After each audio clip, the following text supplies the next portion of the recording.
भाड़ में गया इंट्रो। बस तुम इतना जान लो कि इस चैप्टर में हमको लोकी के बारे में कुछ ऐसा पता चला है जिसको तुम बिल्कुल भी इग्नोर नहीं कर सकते। साथ ही में हमको रोबिन का pre time skip haircut वापस देखने के लिए मिल रहा है, जिसको देख कर तुम कह सकते हो कि अपनी एलाबास्टा वाली रोबिन दोबारा से वापस आ चुकी है। एंड उसने ऐसा हेयर कट किस लिए किया वो हम जानेंगे चैप्टर के अंदर। लेकिन इस चैप्टर के अंदर कुछ ऐसा हुआ है जिसके ऊपर मेरा बहुत ज्यादा अटेंशन पड़ा है, वो है कि अपने लूफी ने लोकी को पीट दिया है भाई, और अब उसने क्यों पीटा है वो हम जानेंगे चैप्टर के अंदर। तो आइए फटाफट से इस चैप्टर के स्पॉयलर्स को स्टार्ट करते हैं। सबसे पहले बात करते हैं इस चैप्टर के टाइटल के बारे में, जो किया लोकी इन अंडरवर्ल्ड। अब देखो भाई, इससे हमको समझ में आ जाता है कि लोकी जो है अपना वो अंडरवर्ल्ड के अंदर है एंड उसको यहाँ पर अपने सी प्रिजन स्टोन से बांधा हुआ है। मतलब जो उसके आसपास चेन्स है वो सभी के सभी सी स्टोन्स की बनी हुई है, जिससे हमको एक चीज तो कंफर्म हो जाता है कि उसने डेविल फ्रूट खा लिया है, जो अपने लेजेंडरी वाले बता रहे थे लोग। साथ ही में उसके आसपास गार्ड्स बनाए हुए अपने एनिमल्स को। अब देखो भाई, जो बड़े बड़े एनिमल्स हमको देखने के मिल रहे हैं एलाबास्टा के अंदर, उनके बारे में हमको ऑलरेडी पता है कि वो कितने पावरफुल है। अब अगर देखो उनको यहाँ पर गार्ड्स बना रहे हैं तो भाई देखो इससे हमको समझ आता है कि लोकी कितना ज्यादा पावरफुल है। फिर हम बढ़ते हैं और चैप्टर की तरफ को, जहां पर हमको पता चलता है कि लोकी अपने लूफी से पूछता है कि वो उसको फ्री कर दे, यानी कि इन चैन से आजाद कर दे, और बदले में लोकी किसी भी पायरेट क्रू को हरा देगा या फिर वो डिस्ट्रॉय कर दे। अब देखो भाई, ये कोई बेकार ऑफर तो है नहीं, लेकिन जो अपना लोकी होता है वो कुछ ऐसा बोलता है जिसकी वजह से लूफी का इनर डीमन जाग जाता है और वो उसके ऊपर गियर 4 से पंच मारने लगता है। तो देखो भाई, होता कुछ ऐसा है कि जो अपना लोकी होता है वो कन्वर्सेशन के दौरान में सैंक्स को एक चिकन बुला देता है, जिसकी वजह से लूफी बहुत ज्यादा गुस्सा हो जाता है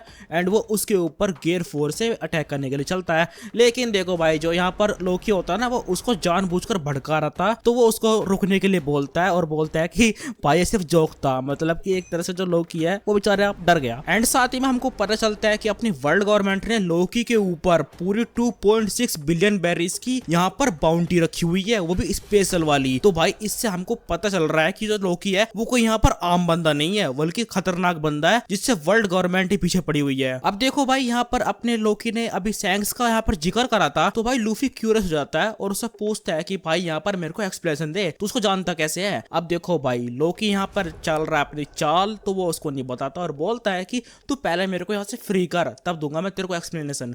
और इसी के साथ हमारा यहाँ की बकचोदी खत्म होती है और हम आते हैं अपने जोरो की तरफ को, जहाँ पर अपनी जोरो एंड गैंग निकल रही होती है अपनी ब्रिज से एंड वो जाकर भिड़ मिलते हैं एक पायरेट क्रू से और जाकर लड़ने लगते हैं उससे, लेकिन किसी न किसी तरह से वो वहां से निकल जाते हैं। फिर हम आते हैं अपने रोबिन की तरफ को, जहां पर रोबिन अपने सोल से मिलने के लिए भाग रही होती है और वो ब्रूक से अपने बाल को कटवा लेती है, और इसी के साथ यहाँ पर अपने रोबिन के पुराने वाले बाल जो उसके प्री टाइम स्किप में थे वे वापस आ जाते हैं। और साथ ही में हमको इस चैप्टर के लास्ट पर चलता है कि जो अपना सोल है वो बेचारा गिर चुका है। अब वो कैसे गिरा है ये बात किसी को नहीं पता, सिर्फ यहाँ पर एक जायंट चिल्ला रहा होता है कि सोल एकदम से कोलैप्स हो चुका है। अब भाई बेचारे सोल के साथ क्या हुआ है वो तो हमको पता चलेगा पूरा 7 दिन बाद। तो भाई उसके लिए तुम सब्सक्राइब कर लेना एंड अगर तुमको ये वीडियो पसंद है वीडियो को लाइक कर देना।